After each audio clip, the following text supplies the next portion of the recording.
kita dalam satu waktu pengambilannya dan belajar bersama. Ya. Nah, kali ini kita akan belajar untuk obat-obat untuk obat hipoglikemik dan dislipidemia. Ya. Sudah siap?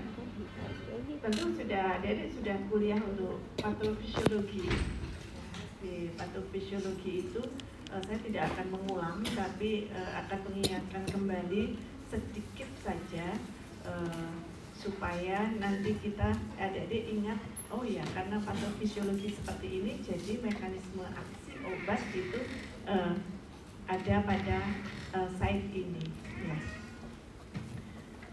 Baik, ini nanti sebetulnya ini materinya tidak sulit, sangat-sangat mudah, tapi agak banyak. Ya. Jadi kita akan agak cepat untuk belajar. Kita tahu diabetes pada prinsipnya apa ya definisinya? Resistensi insulin. Ada lagi? Diabetes, resistensi, kan? Tipe 1 resistensi insulin. Apa? Ya, ketidakcukupan insulin ya untuk memasukkan gula ke dalam sel. Nah, sehingga kadar gula darah tinggi. Nah, kita ingat ada dua organ besar. Ya. Saya singgung di sini dua organ besar, yaitu pankreas dan hati. Ya, pankreas dan hati. Tapi dua organ ini tidak, ya, yang bertanggung jawab untuk regulasi gula. Nah, sehingga ini dua organ ini menjadi target, ya, target mekanisme obat untuk menurunkan kadar gula darah. Nah, ini adik-adik sudah paham semua ya, ketika kadar gula darah itu rendah, maka pankreas akan mengeluarkan hormon glukagon, sehingga glukagon ini akan memecah glikogen menjadi glukosa, sehingga glukosa dari hati dikeluarkan ke sirkulasi. Sebaliknya, ketika kadar gula darah tinggi, pankreas ini akan mengeluarkan hormon insulin. Ya. Nah, insulin ini selanjutnya akan menurunkan kadar gula darah. Nah, mekanisme insulin menurunkan kadar gula darah ini nanti akan melewati beberapa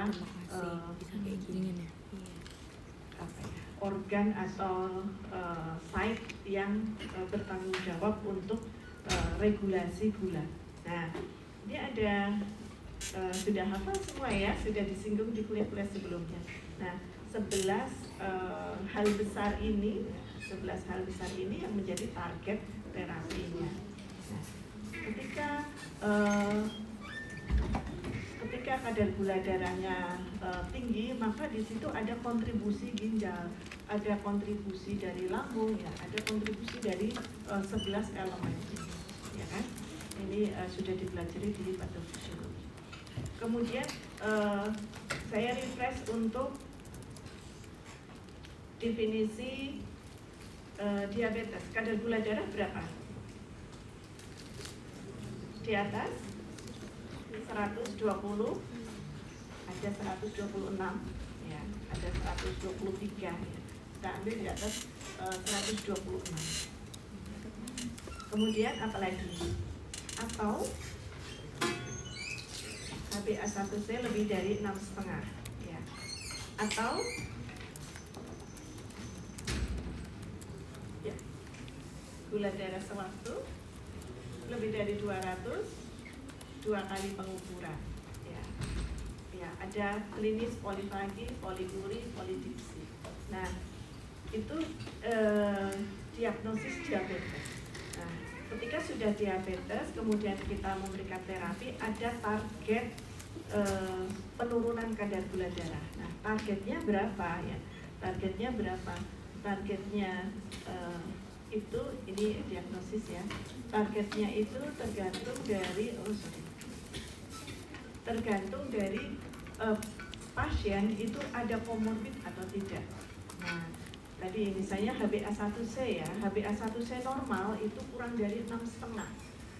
Tetapi misalnya pasien itu geriatri, kemudian dia ada sulit untuk makan gitu, kita tidak usah memaksa ini kalau Anda bilang kalau geriatri kayak ini harus makan obatnya ini ya, pokoknya kadar gula darah harus di bawah 120, HbA1c di bawah 6,5. Nah, dia akan resiko hipoglikemi. Jadi ketika dia geriatrik, targetnya tidak harus HbA1c kurang dari 6,5, tapi kurang dari 7,5 cukup. Tapi misalnya seusia adik-adik ya, insya Allah bukan adik-adik ya, seusia adik-adik ini, usia berapa ini? 20-an ya. Usia 20-an, misalnya ada pasien DM tipe 1, HbA1c-nya itu 7,5, adik-adik gimana? Jangan puas ya, harus di bawah 6,5. Karena apa? Harapan hidupnya masih panjang ya. Resiko terjadi komplikasi di nanti usia 30, 40 itu masih mungkin terjadi. Jadi kita targetkan target terapinya akan berbeda dengan yang tadi ya kan, ya tergantung dari komorbidnya juga. Misalnya pada pasien hipertensi ya, kita tahu hipertensi dia akan kualitas vaskulernya akan kurang baik. Nah, kalau kualitas vaskulernya kurang baik, kemudian ada hiperkoagulivitas dari hiperglikemi, maka vaskulernya akan menjadi sangat-sangat tidak baik. Sehingga kadar gula darah untuk pasien, target kadar gula darah untuk pasien yang hipertensi akan lebih rendah ya dibandingkan dengan tanpa misalnya. Nah, oke. Kita bicara masalah target terapi. Ya, target terapi tadi akan disinggung juga, tidak hanya target jangka pendek itu menurunkan kadar gula darah sesuai terapi. Target jangka panjang menurunkan atau menghindari komplikasi baik mikro maupun makrovaskuler. Ya. Oke, nah di sini kita akan mengelompokkan ya, nanti adik-adik boleh baca di banyak sumber, pengelompokan akan sedikit berbeda tetapi pada prinsipnya sama. Nah, ini saya mengambil referensi yang mengelompokkan antara oral dan parenteral ya. Bisa disingkat kalau oral, hipoglikemik, OAD, oral anti diabetes. Ya. Kemudian ada parenteral ya, nanti banyak yang oral. Kalau parenteral untuk saat ini bentuk sediaannya hanya insulin dan ini glukagon like peptide 1 reseptor agonis. Kalau oral hipoglikemik nanti ada beberapa kelompok. Nah, yang pertama ini lebih mudah kita kelompokkan, ada 3 kelompok besar. Nah, yang pertama adalah kelompok insulin sekretagogus, kemudian insulin sensitizer dan yang lainnya. Yang lainnya ini artinya tidak masuk pada 2 kelompok ini. Nah, ini namanya saja kelompok insulin sekretagogus. Artinya apa? Ya, dia maju pankreas untuk memproduksi insulin. Nah, boleh tidak? Boleh pada kondisi pankreasnya memang belum capek. Ya, ibaratnya misalnya pankreas itu kan pabrik ya. Kalau pabriknya rusak, tetap disuruh produksi, ya nanti tambah rusak. Nanti akan muncul resiko pankreatitis, ya tumor pankreas misalnya, gambarnya seperti itu. Tapi kalau pankreasnya itu masih bagus, hanya dia produksinya tidak banyak, itu masih bisa diberikan obat ini, insulin sekretagogus. Kalau insulin sensitizer dia tidak di pankreas tapi di elemen-elemen yang lain ya. Dia lebih peka. Nah, untuk insulin sekretagogus ini ada dua kelompok besar, yaitu golongan sulfonylurea dan glutinate. Nah, ini glutinate ini jarang dipakai, yang banyak beredar di Indonesia sulfonylurea. Biasanya kalau singkatan bakunya sulfonylurea. Nah, nanti ada kelompok glibenclamid, glipizid, kemudian glimetrid, glikuidon. Nah, ini ada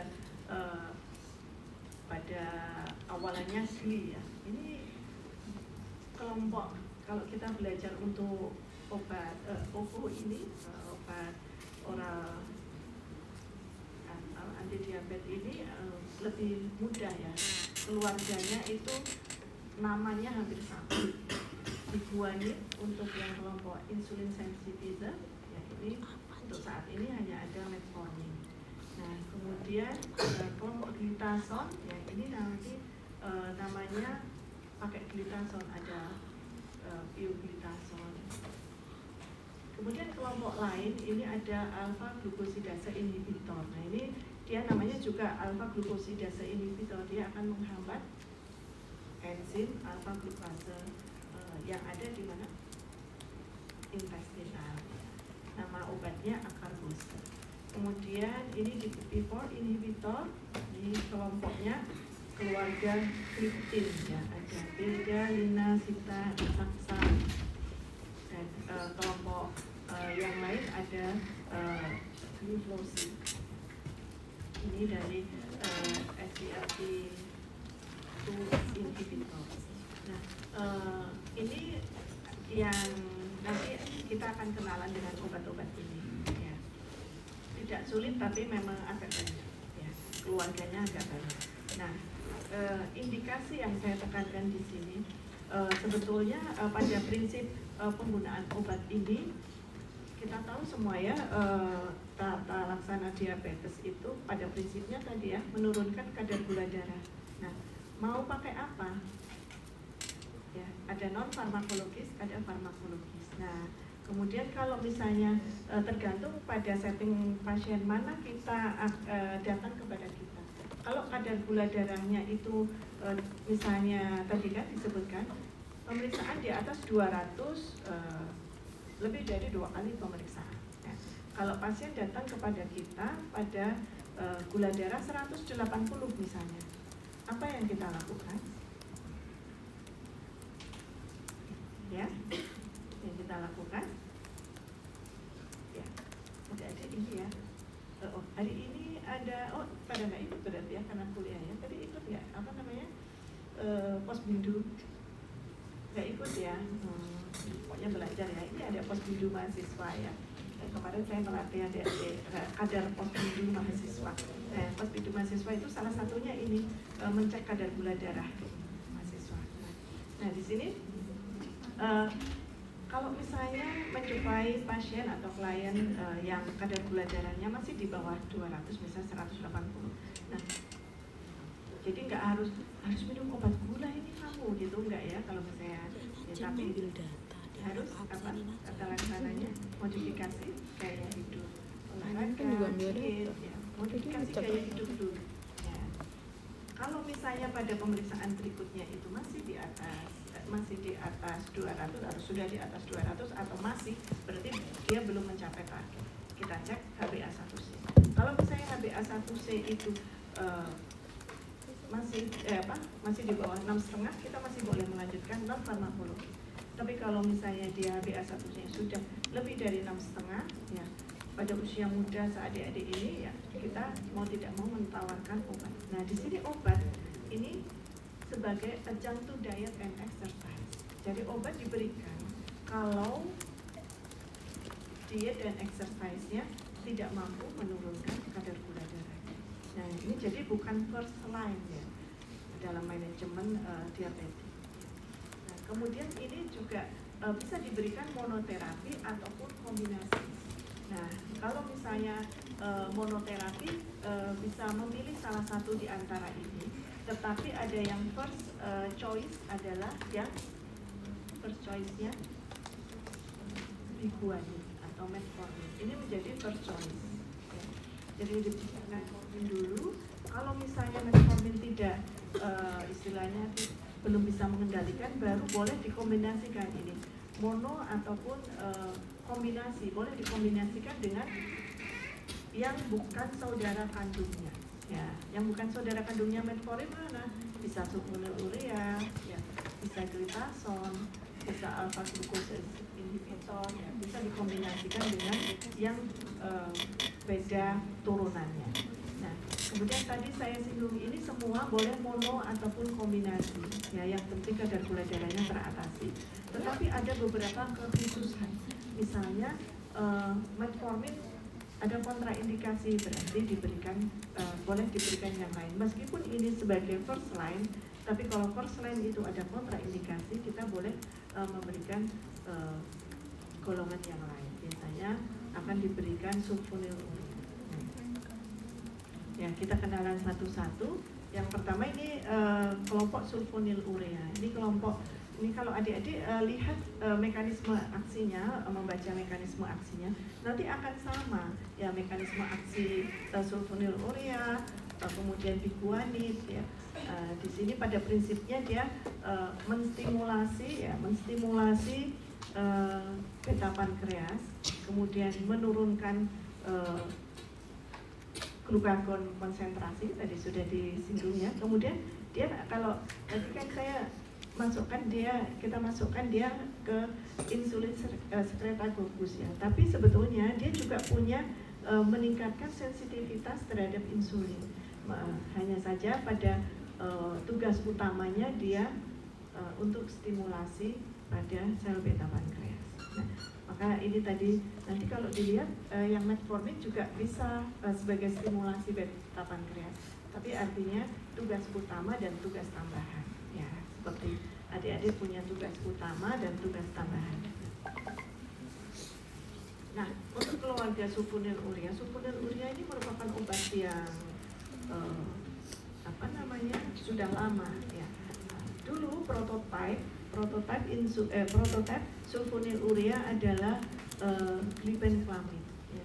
Tapi sekarang glibenclamid sudah banyak ditinggalkan ya. Meskipun masih beredar. Kenapa glibenclamid ini sudah tidak terlalu dipilih ya? Karena glibenclamid itu efeknya itu sangat kuat ya. Resiko sebenarnya efeknya sangat kuat itu baik ya, tapi resiko hipoglikemiknya juga banyak ya. Jadi misalnya pada geriatrik ya tadi kalau akan diberikan sulfonylurea, dia hanya bisa pakai sulfonylurea misalnya ya, bisa dipilihkan yang short acting ya. Dan kalau ini sudah long acting kuat ya, efek efek hipoglikemiknya kuat. Nah, kalau glibopirid ini long acting, tapi efek hipoglikemiknya tidak sekuat glibenclamid. Nah, glipizid menjadi pilihan untuk yang short acting. Nah, ini kita kenalan satu-satu untuk sulfonylurea. Ini ada sandingan ya, kapan seperti apa sifat glipizid, glibenclamid atau glibopirid ini. Nanti adik-adik bisa dilihat ya. Sebetulnya kalau yang long acting maka dia penggunaannya single dose ya, sehari sekali ya, dia long acting 24 jam. Tapi kalau yang glipizid dia bisa 12 jam, 10 sampai 6 jam. Nah, ini sifat-sifatnya hampir sama dalam satu golongan ya. Nah, yang menjadi highlight di sini ini kan efeknya cepat ya. Jadi onsetnya 30 menit dan mencapai puncak 1,5 jam. Nah, kemudian durasinya bisa bervariasi long acting maupun short acting ya. Artinya apa? Kalau misalnya dia mencapai efek 30 menit, dia diminum sebelum makan. Sebelum makan itu harus ditegaskan berapa menit ya. Untuk OAD, obat anti diabetik itu peresepannya memang harus lebih detail ya. sebelum makan. Sebelum makan apa? AC ya, tapi nggak hanya AC aja, tapi berapa menit? Bisa 30, 15 sampai 30 menit. Artinya ketika pasien makan obat, kemudian 15 menit kemudian dia makan, efek obatnya sudah optimal ketika dia sampai penyerapan, ya kan? Makanan juga membutuhkan waktu kan untuk sampai di intestinal atau penyerapan absorpsi. Kemudian ini yang menjadi highlight juga, ekskresinya di urin, sehingga hati-hati pada elderly maupun pada gangguan fungsi ginjal. Dan dia menembus barrier plasenta sehingga kontraindikasi diberikan pada ibu hamil. Efek sampingnya, nah ini ada beberapa efek samping yang mungkin nanti adik-adik baca itu agak berbeda sedikit. Misalnya dalam hal ini berat badan, ada yang penelitian ada yang menyatakan bahwa ini membuat berat badannya naik. Ya, jadi karena hipoglikemik itu rasanya seperti apa sih? Kita makan semua kan lapar ya, lemes, lapar ya, terus pengen makan. Nah, padahal itu jadi bisa menimbulkan obesitas. Tapi kalau misalnya kita lihat di penelitian lain, mungkin sulfonylurea ini efek sampingnya bisa dikatakan menurunkan berat badan. Itu bila dibandingkan dengan insulin endogen. Nanti kita lihat lagi ya. Kemudian ini juga agak trik untuk ada interaksi obat ya. Nanti ini kita lihat ya. Jadi golongan sulfonylurea ini akan berinteraksi dengan ini. Misalnya yang paling sering apa ya? Salisilat atau sulfonamid ya. Sulfonamid kenal ya, antibiotik ya. Kalau misalnya diminum bersamaan dengan sulfonylurea, maka dia akan mendesak ikatan sulfonylurea dari protein plasma, sehingga efek obat bebas sulfonylurea akan semakin tinggi ya, sehingga efek hipoglikemiknya akan semakin besar. Misalnya biasanya pasien sudah kadar gula darahnya sudah bagus pakai sulfonylurea, tapi ketika dia sakit diberikan cotrimoxazole, antibiotik yang mengandung sulfonylurea, kok tiba-tiba pasien menjadi drop hipoglikemik. Ya, ini karena efek obat bebas dari sulfonylurea ini menjadi naik. Nah, demikian juga pada pemberian allopurinol. Allopurinol obat apa? Gout atau menurunkan asam urat ya. Nah, dia mekanismenya menurunkan sekresi urinnya ya, sehingga sekresi dari sulfonylurea itu akan terhambat, sehingga yang sirkulasi di dalam tubuh lebih lama. Nah, ini menimbulkan hipoglikemik juga. Chloramphenicol misalnya, phenylbutazone. Nah, ini juga menjadikan efek hipoglikemiknya menjadi lebih tinggi pada mekanisme yang berbeda. Nanti bisa dilihat ya. Oke, tadi kita sudah kenalan dengan sulfonylurea. Sekarang biguanid ini metformin ini legend ya. Dia sudah lama juga ini obat ini, dan sampai saat ini masih dipakai. Bahkan di beberapa penelitian baik klinis maupun preklinik, metformin ini menjadi pembanding ya, menjadi gold standard ya. Nah, ini metformin ini ya dia akan meningkatkan sensitivitas insulin oleh sel ya, terutama di otot ya. Ini digunakan tadi saya singgung sebagai first line terapi. Jadi dia metformin ini memang luas, bisa dikombinasikan dengan apa aja. Sulfonylurea bisa dikombinasikan dengan insulin, bisa dengan glitazone bisa, dia lebih banyak digunakan. Nah, indikasinya untuk DM tipe 1, DM tipe 2. Bentuk sediaannya untuk saat ini hanya ada 2 macam, kekuatan 500 mg dan 850 sebagai sediaan forten.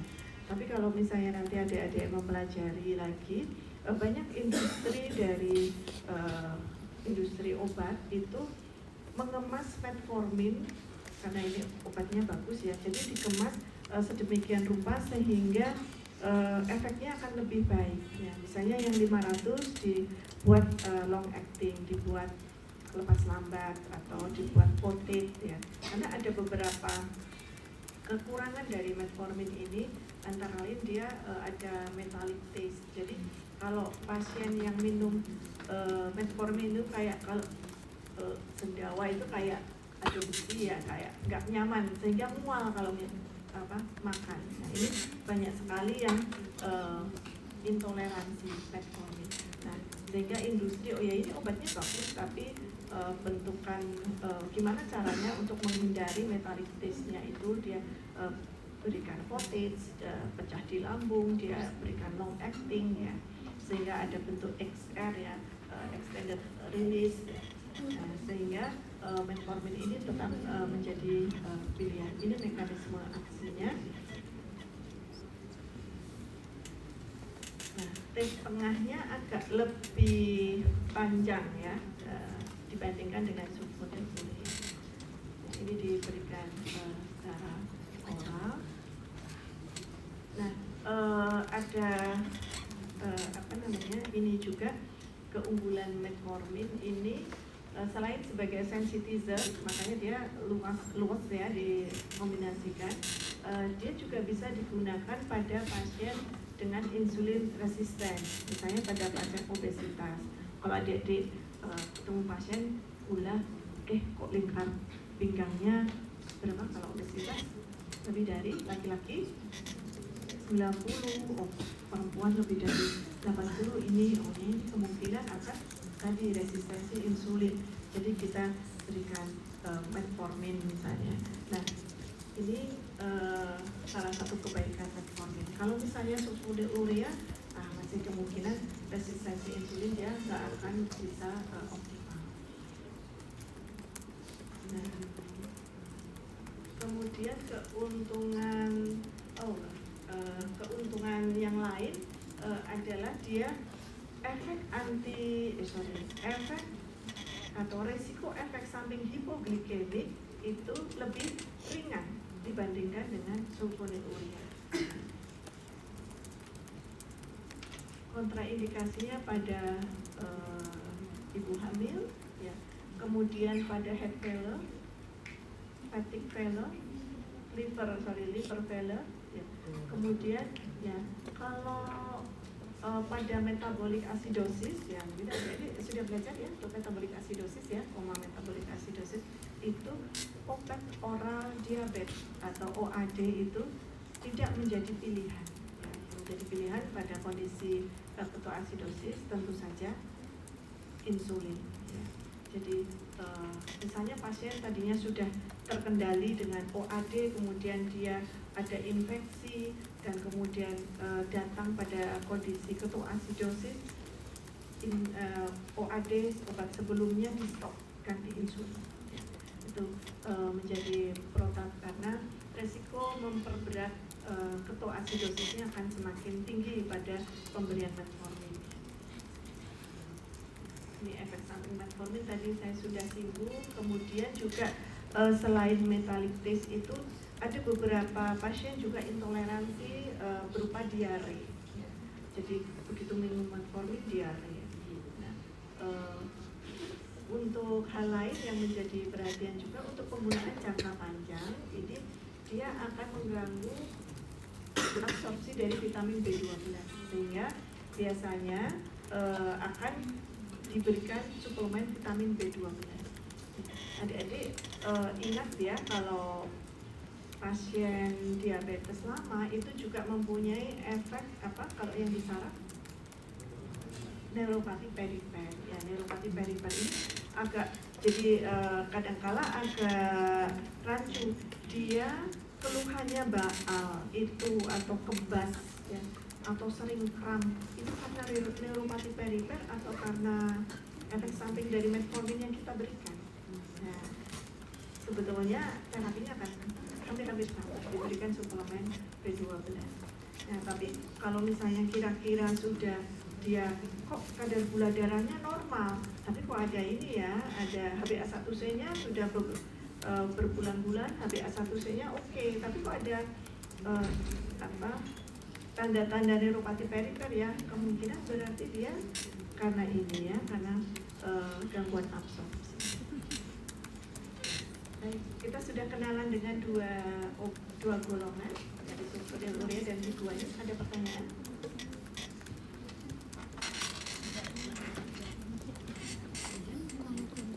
Tidak ada pertanyaan, kita lanjutkan ke yang glitason. Nah, glitason ini juga hampir mirip dengan metformin, dia kelompok sensitizer.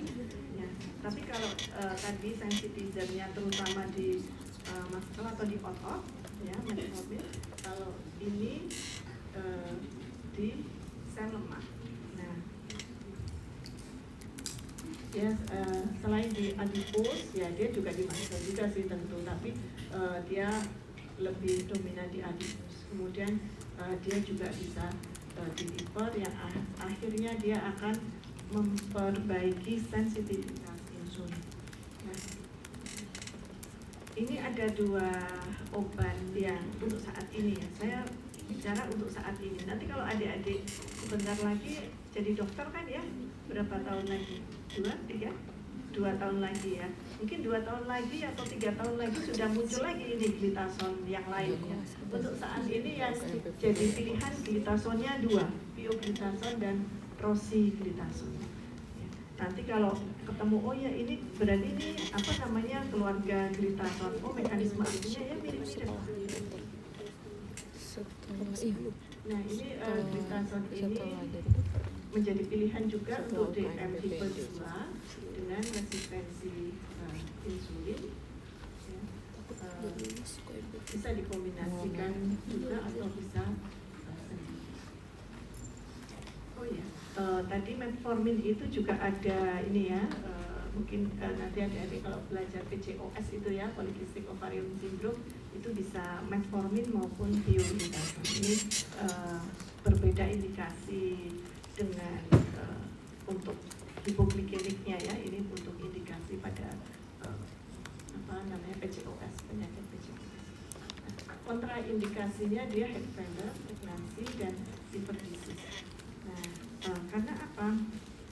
Nah, ternyata pioglitason ini dia kan baik ya, tadi keuntungannya, dia kelebihannya dia bisa untuk sensitivitas insulin pada resistensi insulin ya. Nah, tetapi dia mempunyai efek samping udim, retensi cairan. Penambahan berat badan di sini terutama pada udim itu. Jadi kepala, kemudian kita harus cek liver function test. Nah, pada pasien yang diberikan pioglitason atau glitason ini kita cek ya, Bapak kakinya bengkak enggak gitu ya, lihat kakinya bengkak. Adik-adik sudah untuk anti hipertensi sudah ya, sudah kuliah ya? Oh belum ya. Nah nanti juga ada obat yang anti hipertensi yang efek sampingnya dia retensi cairan, bisa menimbulkan udim. Kalau retensi cairan itu biasanya tentu saja pada ya inferior ya. Dia kalau banyak berdiri atau banyak duduk itu ya dia ada nanti ditanya, tapi tidak semua ya. Jadi kita jangan misalnya nggak usah milih ini nanti menyebabkan ini gitu ya, enggak ya, nggak usah milih glitason nanti menyebabkan ini enggak semua. Kadang-kala ya ini kita memang sedang mengembangkan farmakogenomik ya, pada gen tertentu saja dia menimbulkan itu. Makanya kalau minum obat berdoa efek terapi yang diperoleh bukan efek samping ya. Karena kita belum periksa genetik ya, kita belum sampai periksa genetik. Oke, ya. Oh ya, maaf saya lupa tadi bentuk sediaan ya. Bentuk sediaan kan tadi tablet semua ya. Jadi kalau sulfonylurea glimavirid itu ada 1, 2, 3, 4, jadi sudah ada ya. Kalau metformin 500 dan 850. Kalau pioglitazone 15 mg dan 30 mg. Nah itu nanti pasien itu akan sering menyebutkan kalau misalnya adik-adik anamnesa itu obat gulanya apa gitu, obat gulanya yang putih besar gitu. Kalau putih besar berarti apa ya kira-kira? Metformin karena 500 mg ya. Kalau kecil banget gitu, oh ya ini mungkin sulfonylurea kecil-kecil. Tapi kalau agak besar ya 15 sampai 30 mili itu berapa mili? Sekitar 30 mili ya, berarti kemungkinan glitazone karena agak bentuk kekuatannya itu antar golongan itu kelihatan berbeda. Nah, kemudian ini alpha glucosidase inhibitor. Nah, kalau ini dia menghambat alpha glucosidase enzim alpha glucosidase. Jadi dia lebih menghambat terhadap apa? Penyerapan ya, absorpsinya. Ya. Kalau absorpsinya dihambat, maka kadar gula darahnya harapannya tidak tinggi. Nah, karena dia menghambat absorpsi, maka dia diminum saat makan. Ya, durante ya, saat makan kan dia mau menghambat nih. Ya. Kalau sebelum makan, belum ada makanan kok suruh menghambat nih, artinya obatnya jadi nggak ada kerjaan di dalam ya. Nah kemudian dia diberikan terutama pada karena dia menghambat penyerapan, maka terutama diberikan pada pasien yang hiperglikemi postprandial. Ya. Kan ada yang kadar gula darahnya puasa itu rendah, tapi 2 jam setelah makannya tinggi, berarti ada kesempatan untuk diberikan alpha glucosidase inhibitor. Preparatnya namanya Acarvus. Nah, ini bisa mengurangi. Kemudian, ini dia juga jarang menimbulkan hipoglikemi, kan dia cuma menghambat penyerapan.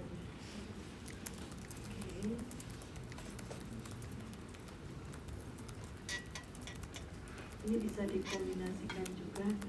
Nah, ini efek samping ini agak khas ini ya dia. Efek sampingnya itu dia menimbulkan agak kembung dan dia menimbulkan sering flatus pasien itu. Ini sering jadi pertanyaan ke pasien, dok, saya habis minum obat ini kok jadi sering batal wudhu ya. Nah, itu menjadi ini. Ya kita nanti bisa mensiasati gimana caranya. Misalnya apa? Coba nanti ada yang cari ya. Ini kan obat bagus ya, tapi ada efek samping. Nah, ada efek samping meskipun efek samping itu tadi ya kalau kita bicara tentang individu bisa saja muncul, bisa tidak. Tapi kita juga bisa mensiasati dengan apa? Misalnya kalau makan tidak banyak makanan yang bergas. Ya. Misalnya apa ya makanan yang bergas? Sayur tertentu ya. Kemudian apalagi? Telur, sambal. Ya, kalau itu instan ya.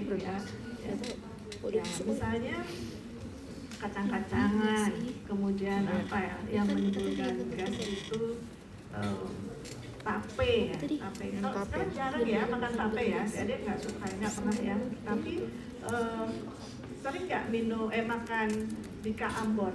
Nah itu juga ada unsur dari ragi atau tape. Nah itu dia akan lebih mudah untuk menimbulkan flatulensi. Nanti boleh sambil belajar. Nah, kontraindikasinya tentu jangan diberikan pada pasien yang ada keluhan di gastrointestinal. Misalnya ya pasien IBD, ya pasien intestinal obstruksi, jangan ya, karena dia kan kerjanya nanti akan di usus. Nah, akan di usus, jadi dia jangan dibebani.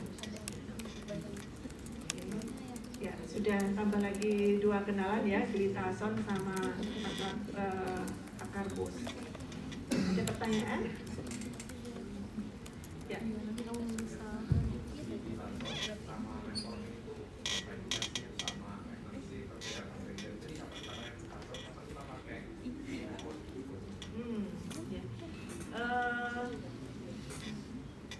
Sebetulnya boleh salah satu atau dua-duanya, kombinasi juga boleh.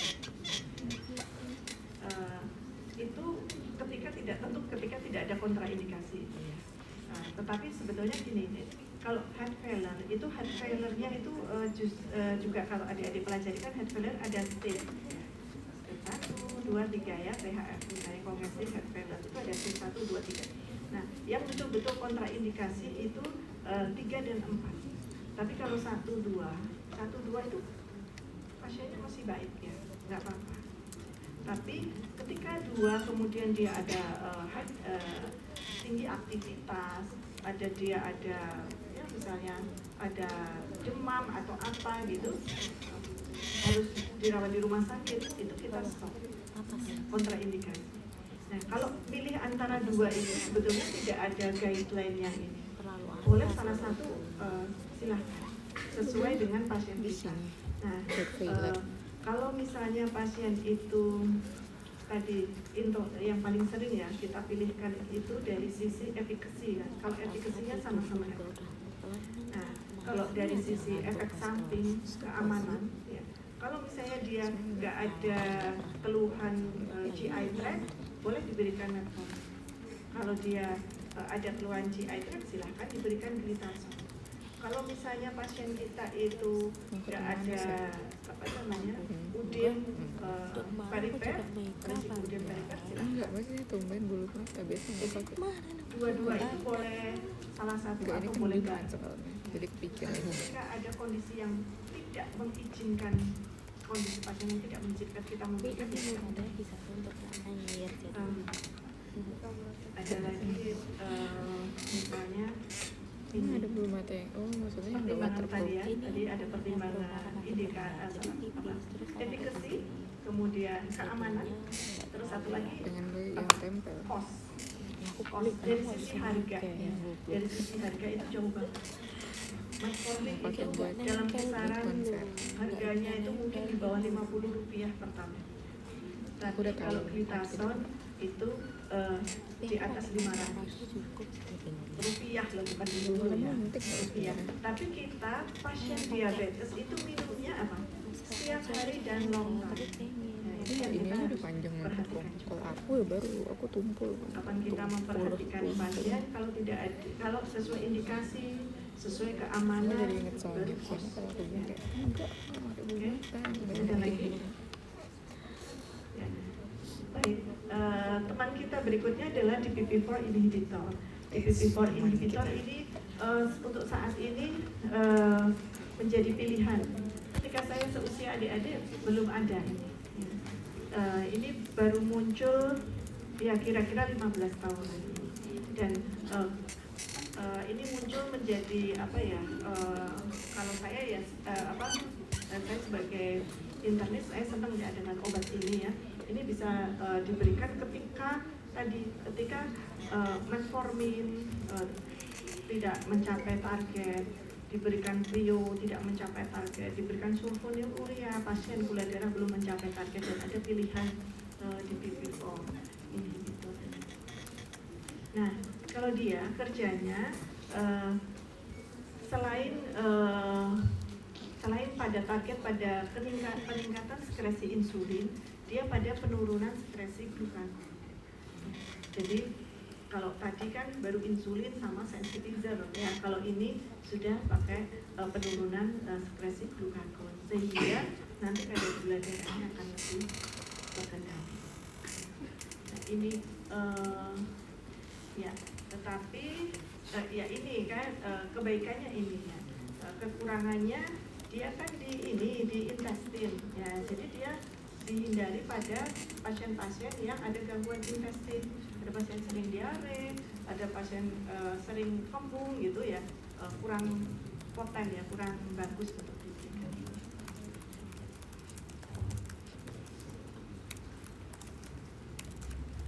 Nah, ini apa namanya, golongan gliptin ini di PPP4 inhibitor ini ada ini seperti teman Anda ya namanya ya, ada Lina, Sita, Hilda, Saksa ya.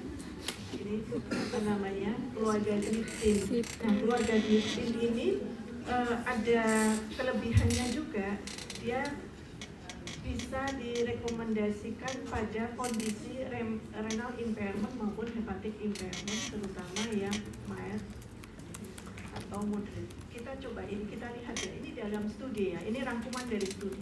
Dari studi Lina ini bahwa Lina ini bisa diberikan pada pasien renal impairment mild, moderate maupun severe ataupun hepatic impairment yang ringan, sedang, berat. Nah, kalau Sita ini pada yang ringan renal impairment maupun hepatic impairment. Nah, tapi ini cukup menjadi pilihan ya, terutama pada pasien chronic kidney disease ya, yang belum menjalani hemodialisis, predialisis, chronic kidney disease masih stage 1, 2, 3. Nah, ini kelompok DPP4 inhibitor ini menjadi pilihan. Nah, ini ringkasan tadi, sudah diringkaskan mana yang menjadi pilihan ya. Ingat nggak tuh? Ingat nggak tuh kira-kira? Obat apa yang menjadi, maksudnya ini kan kelas ya, kelas, kemudian nama obat, mekanisme aksi, kekurangan. Ya. Oke. Ya. Baik, kita selesai untuk oral hipoglikemik. Nah, sekarang kita ke parenteral. Parenteral ini ada insulin, istilahnya insulin apa? Eksogen, insulin yang dapatkan, karena kita semua punya insulin endogen ya. Ini insulin eksogen. Nah, insulin ini parenteral ya, bentuknya nanti seperti pen ya. Kemudian dia ada beberapa aksi, ada aksi pendek, sedang atau menengah, kemudian aksi panjang ya, ada juga yang campuran keduanya. Nah, ini mungkin waktunya sampai 10:05 ya. Iya. Lupa kan? Nah, ini mekanisme aksinya lebih lengkap ya. Namanya juga ini like seperti ini oke lah dibaca sendiri gitu. Ini persediaannya Bapak untuk saat ini tersedia dalam bentuk pen, seperti ini bikin solo kan kota. Iya, pasti bagus. bentuknya cuma Yang ini sih. disuntikan Kayaknya gue pakai subkutan. Jadi pasien insulin, ini pernah pasien ini DN itu yang pakai insulin sudah Ini bisa pernah nggak? Ini bagus. nyuntik sendiri subkutan ya, bukan hanya mahasiswa kedokteran yang bisa. Bisa pilih-pilih warna nggak? Jadi Ini dikasih dari rumah sakit. rapid, ada short, ada intermediate, long Mungkin kalau beli sendiri bisa. Nah, utamanya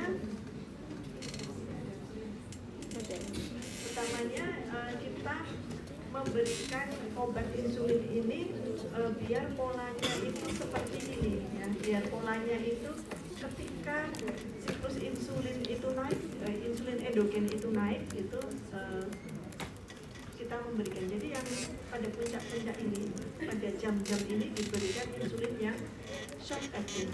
Nah, kemudian yang untuk panjang ini diberikan yang long acting. Ini terutama pada DM tipe 1 ya, yang tidak punya insulin sama sekali. Ya, ini efeknya, efek sampingnya, bicara kemudiannya tapi tidak bisa. Nah, kemudian ini GLP-1 reseptor antagonis. Nah, ini adik-adik kenal saja untuk saat ini, belum menjadi kompetensi dokter umum. Tapi adik-adik harus tahu ini obat ini bagus juga, tetapi bukan tetapi ya, dan dan obat ini banyak diberikan, banyak digunakan untuk diet ya, untuk penurunan berat badan. Ya, jadi bukan pasien Ini DN, apa? tapi kalau pakai Pakai semaglutide ini berat badannya ajar. turun ya. Tipe pasien, indikasi kontraindikasinya. Oh ya, ini penutup ringkasan saja, tapi saya mau titip satu yang hal, oh ini sorry, Ringkasan sakit ini ringkasan dari yang 11 elemen tadi ya. Mana yang bekerja di 11 elemen tadi. Kemudian yang berikutnya ini saya cepat saja untuk obat dislipidemi ya. Obat dislipidemi kita tahu dislipidemi itu apa saja ininya, tandanya nggak bisa tinggi, ada itu LDL, oh rendah cat itu HDL, dulu kan di sini tinggi ada kan trigliserid ya, tinggi trigliserid. Jadi 3 hal utama itu. Nah nanti obatnya untuk 3 hal utama itu ya, ada statin itu kalau tinggi LDL, fibrat itu untuk tinggi trigliserid, dan resin untuk yang rendah HDL. Itu saja. Nanti kelompoknya, keluarganya juga statin, ada Gimpas, Atorfas, Rosufas. Kemudian untuk ini efek sampingnya dan interaksi. Kemudian untuk trigliserid ada fibrat ya. Fibrat ini ada gemfibrosil sama fenofibrat ya, yang paling banyak. Resin ini yang untuk meningkatkan HDL. Preparatnya yang paling ini protagonnya adalah kolestiramol. Ya. Baik, nanti dibaca lagi ya. Nikotinamin ini masuk untuk menurunkan LDL dan meningkatkan HDL. Oke, kapan ya HDL itu naik? Kapan ya HDL itu turun? Pada individu yang apa? Ya? Ya? Oh, malas berolahraga. Oke. Apalagi? Merokok. Ya, pasien yang merokok itu HDL-nya rendah ya, padahal harusnya tinggi ya. Oke, ini pilihannya tadi ya. First choice-nya apa? Kemudian peringatannya apa? Hati-hati ya efek sampingnya. Gitu. Oke, ada pertanyaan? Tidak ya? Mudah tapi agak banyak. Ya, kalau tidak ada pertanyaan, kita akhiri apa ya ini? Oh ini cara monitoringnya. Dan nanti dibaca sendiri bisa. Baik, kalau tidak ada pertanyaan, kita akhiri pertemuan kita yang singkat ini. Mudah-mudahan bermanfaat. Dan adik-adik ingat penggolongan, mekanisme aksi, apa saja yang harus dimonitor. Beberapa kali saya mendapatkan adik-adik itu nilainya bagus, nilainya bagus dan 5 menit lagi. IPK-nya Enggak, tinggi ya, jadi. rata-rata di atas 3 ya. Tahan. Tapi ketika di koas, ini saya tanya lagi, Dek, ini obat ini kenapa ya dikasih? Nggak tahu dong, saya ikut dokter aja gitu. Oh, nggak boleh begitu ya. Ingat nggak ya waktu kuliah itu kok pada lupa ya. Ya kayaknya hari ini, mudah-mudahan hari ini tidak akan dilupakan adik-adik ya. Terima kasih. Assalamualaikum warahmatullahi wabarakatuh. Kayak sebelumnya hari ini gak akan dilupakan. Kayak